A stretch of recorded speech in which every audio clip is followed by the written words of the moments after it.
given plenty of WWE 5-star matches, but I think it's harder because WWE is I guess this is the word. I'm going into way more detail than I need to on this, but one of the things that I look for is thought process. I mean, obviously you're looking for heat, you're looking for timing, you're looking at not going too long, not going too short, hitting your peak, execution, you don't want a bunch of botched spots.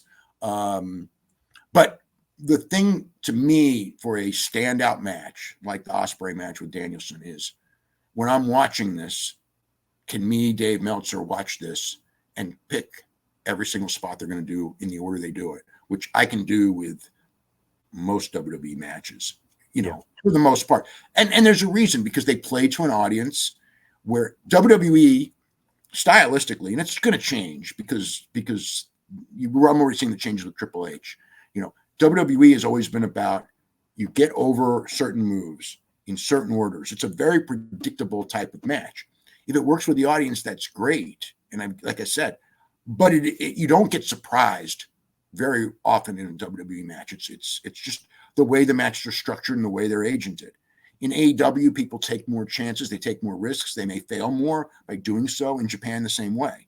But they also may succeed more when the idea there's far more ideas and thought put into it than just, this is my move. I'm going to hit it 3 times. You're going to hit your move 3 times. And then the 4th time I'm going to beat you, or, at WrestleMania or something like that. And it's still a great match. But like, again, Roman and Cody, just an example, loved the match for the story. Most times if I watched that same match and it was 2 other people on a different show, I would go, all those run-ins, are you kidding me? But this match was about run-ins. Like, people were doing that afterwards to me.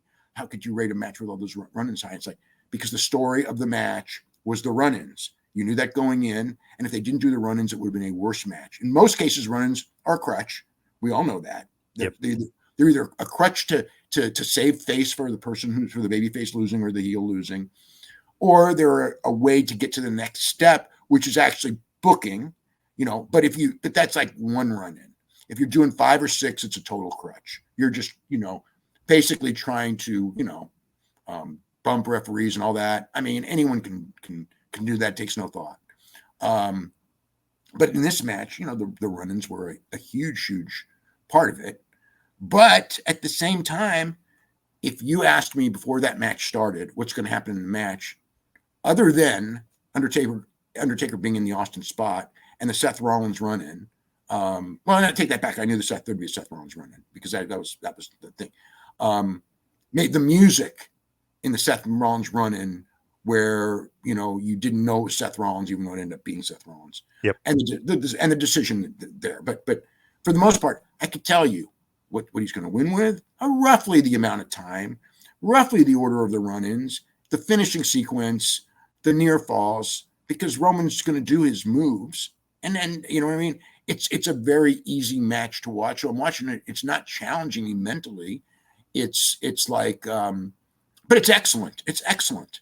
But I look, it's like in a movie. If you watch a movie and the acting is good, the story is good. But it's a movie that you yourself in your head can pick out every single spot that's going to happen ahead of time. And you could half write it yourself or write it yourself. It's very different than watching a movie going like, this writer is so far above me, because I sure could never do anything like that. I'm going to be way more impressed with that other movie. I gotcha. Makes sense. And I always think like, okay, you said Cody Roman, I think it was 4 3/4. Like, okay, then I would need to watch that match because that means it's really that's good. a great match. Right? Yeah. It's one of the best matches of the year. And people getting mad at that, they don't understand.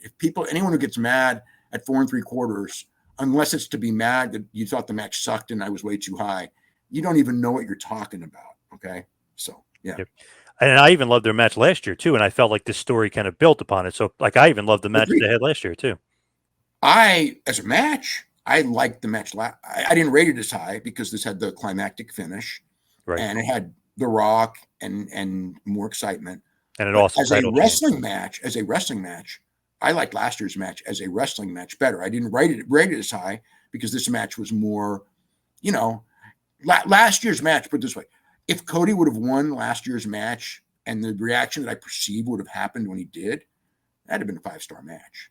With all the interference and the screw job at the end, I couldn't give it a 5-star match as good as the match was, because it's kind of like Solo runs in, this, that. You know what I mean?